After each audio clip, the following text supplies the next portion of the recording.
ఏది రామారావు గారే మళ్ళీ కమర్షియల్గా ఇది అవ్వదు అని చెప్పి మానేశారండి. కృష్ణ గారు తీద్దాం, అప్పుడు కృష్ణ గారికి రామారావుకి మంచి ఇది ఉండేది అండర్స్టాండింగ్. ఈయన సినిమాలు కూడా చేశాడు కదా, దేవుడు ఎన్ని చేశాడు కదా, ఈ మొదలు పెట్టినప్పుడు వెళ్ళి అడిగాడు కృష్ణ గారు, ఏమంటే మీరు అల్లూరు సీతారామరాజు గారు తీద్దామని అనుకున్నారు కదా, స్క్రిప్ట్ అవన్నీ కూడా మీరు రెడీ చేశారు, తీస్తున్నారా అని అడిగాడు. అది కమర్షియల్గా వైబుల్ అవుదయ్యా, అందుకని ఆలోచిస్తున్నాను ఏం చేద్దామని అన్నాడు. మీరు కనుక డ్రాప్ చేశాను అనుకునేటైతే నేను తీద్దామని ఉందండి అన్నాడు. ఏ కృష్ణ నువ్వు అనవసరంగా చేతులు కాల్చుకుంటూ వద్దు అని చెప్పాడు ఆయన. డబ్బులు పోతాయి, అది కమర్షియల్లోగా ఇదయ్యేది కాదు సినిమా. ఏదో అడవుల్లోకి పారిపోతాడు, ఏమవుతాడు ఎంతసేపు ఆ బాణాలు ఈయన యాక్షన్ సినిమాలో చేసాడు, పెద్ద గన్లు మిషన్ గన్లు ఏముండవు, బాణాలు వేయటమే కదా అన్ని.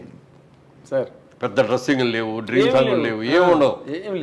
దానికి ఆయన ఏంటంటే సినిమా స్కోప్లో తీసేసి మొత్తం అవుట్డోర్ తీసుకెళ్ళి చింతపల్లి ఫారెస్ట్ల దగ్గర పెట్టేసి అందరు క్యాంప్ అక్కడ పెట్టేసేసి అట్లా.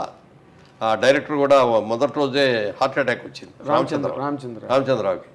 వస్తే ఏం చేయాలని తెలియకపోతే ముందు హాస్పిటల్కి తీసుకెళ్ళిపోండి, వైజాగ్ అక్కడికి తీసుకెళ్ళి ఇది చేశారు. అప్పుడు అక్కడ దగ్గర కానీ అక్కడ చేసి వెళ్ళేటప్పుడు రామచంద్రరావు మీరేం కంగారు పడకుండా వెళ్ళండి, ఎవరినో మీరు చేసుకొని మీరే తిరిగి వస్తారు, మీరు తిరిగి వచ్చేవరకు నేను డైరెక్ట్ చేస్తానండి అన్నాడు. అప్పుడు దాకా డైరెక్షన్ కూడా తెలియదు వీరికి. ఓకే.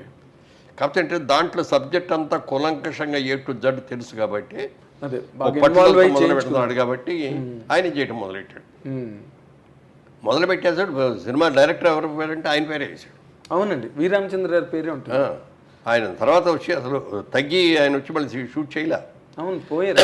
మొత్తం ఈయనే చేశాడు, ఆయన చనిపోయాడు. అవును, డైరెక్టర్ అతని పేరే చేశాడు. అలాంటి మారల్ వాల్యూస్ కృష్ణ తర్వాత డబ్బులు కూడా ఫ్యామిలీకి పంపించాడు.